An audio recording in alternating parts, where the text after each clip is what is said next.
Maging isang mahusay na kabit. Yung puso ko parang sinasaksak sa sobrang sakit. Rocky's Secret Files.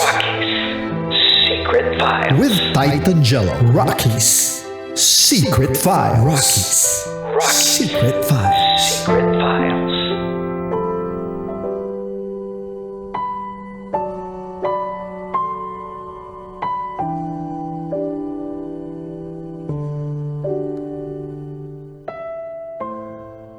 Mga kabisyo, napakinggan po natin ang kabuuang storya sa ating programang Rocky's Secret Files with Titan Jello, ang kwento ni Emmanuel. Si Manuel po na nagpakananay at bihira po yon para sa isang tatay na iwanan ng kanyang misis para pumunta ng ibang bansa at magtrabaho.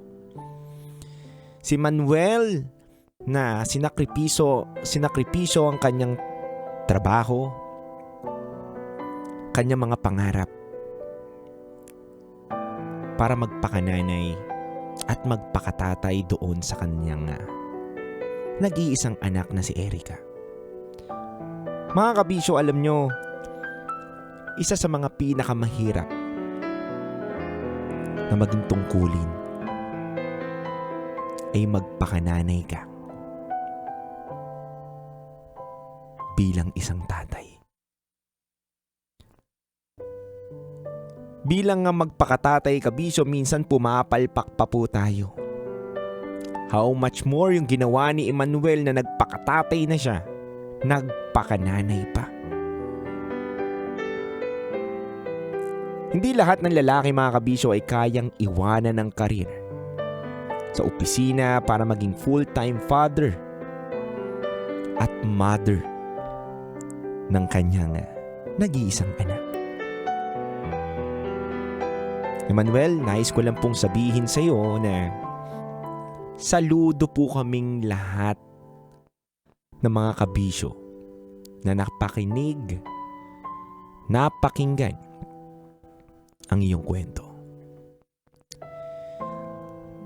Emmanuel, alam mo, bilib ako sa pagiging matatag mo. At alam ko na maraming kabisyo ngayon na katulad ni Emmanuel.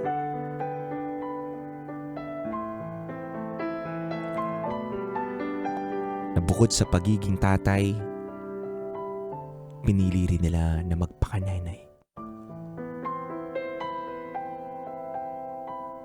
Pinili nilang punan ang mga pagkukulang at buuin ang mga nagkukulang na piraso sa puso ng bata na si Erica.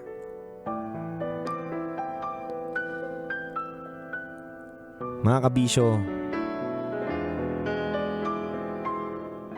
pinapakita lang po dito sa istorya ng ating letter sender ngayon na si Emmanuel.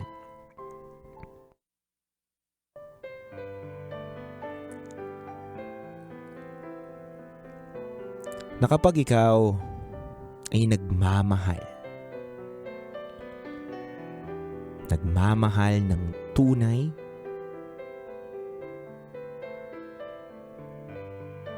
ano man ang pagsubok na iyong harapin, ano man na sakuna ang dumating sa buhay mo, kapag nagmamahal ka ng tunay, hindi mo susukuhan yun. Wala akong narinig sa kwento ni Emmanuel na nagreklamo siya, na gusto niya nang sumuko. Lagi niyang sinasabi na gusto niya nang magpahinga lang, pero tuloy ulit.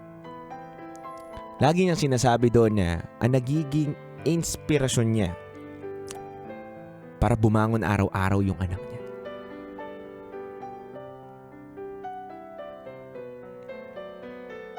At alam ko, kabisyo, ganun ka rin. Na kahit mag-isa ka na ngayon, single parent ka na, patuloy mo pa rin nilalaban yung pagiging magulang mo. Dahil nagmamahal ka ng tunay sa mga anak mo. Mahirap, oo. Nakakapagod, oo. Pero hindi para sumuko.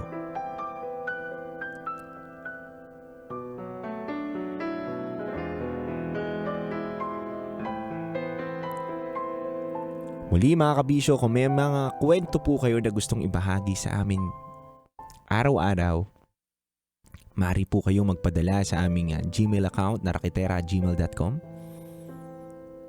Malay mo, may isang gabi o may isang araw, kwento nyo na po ang aming binabasa dito.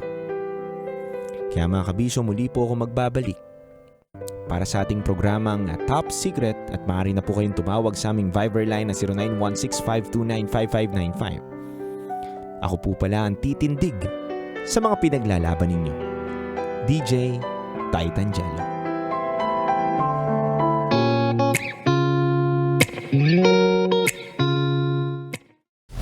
Metro's #1 Love Radio.